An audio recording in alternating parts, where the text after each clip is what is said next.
ఇక వివరాల్లోకి వెళ్తే 2025-26 వార్షిక రుణ ప్రణాళిక కింద జిల్లాలోని వివిధ ప్రాధాన్యత రంగాలకు 26,409 కోట్ల బ్యాంకు రుణాల కల్పన లక్ష్యం నిర్దేశించామని జిల్లా కలెక్టర్ షాన్ మోహన్ తెలిపారు. మంగళవారం మధ్యాహ్నం కలెక్టరేట్ వివేకానంద సమావేశ హాల్లో బ్యాంకులు వివిధ శాఖల అధికారులతో జిల్లా కన్సల్టేటివ్ కమిటీ, జిల్లా స్థాయి రుణాల లక్ష్య సాధన ప్రగతి సమీక్షా కమిటీ సమావేశాలు జిల్లా కలెక్టర్ షాన్మోహన్ సగ్లి అధ్యక్షతన జరిగాయి. సమావేశంలో తొలుత కడపటి సమావేశంలో కమిటీలు చర్చించిన, సూచించిన అంశాలపై తీసుకున్న చర్యలను సమీక్షించి అనంతరం 2025-26 సంవత్సరం తొలి త్రైమాసికంలో సాధించిన ప్రగతిపై చర్చించారు.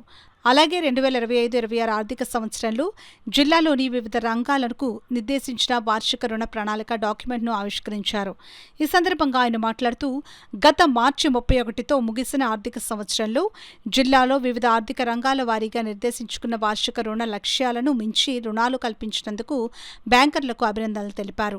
2024-25 సంవత్సరంలో వ్యవసాయ అనుబంధ రంగాలకు 11,460 కోట్ల రుణాలు కల్పించే లక్ష్యానికి గాను 13,770 కోట్ల రుణాలు కల్పించి 120.15% లక్ష్యాలను సాధించడం ముదావాహమని అన్నారు. 2025-26 ఆర్థిక సంవత్సరంలో కూడా ఇదే స్ఫూర్తితో అన్ని రంగాలకు విరివిగా రుణాలు కల్పించి ఆర్థిక ప్రగతిలో జిల్లా మరింత ముందుకు సాగేందుకు సహకరించాలని కలెక్టర్ బ్యాంకర్లను కోరారు. My margin money, I preferably do not want to see my margin as a banker. You would not want to see my margin money as margin money. And they don't agree. Source of margin money to which one of it. But now, when we ask that question, can we do this? And they said, money that we are talking about is 10,000 to 12,000 margin money. So, we don't need to get into that technicalities for this margin money. They were just applications are driven by department.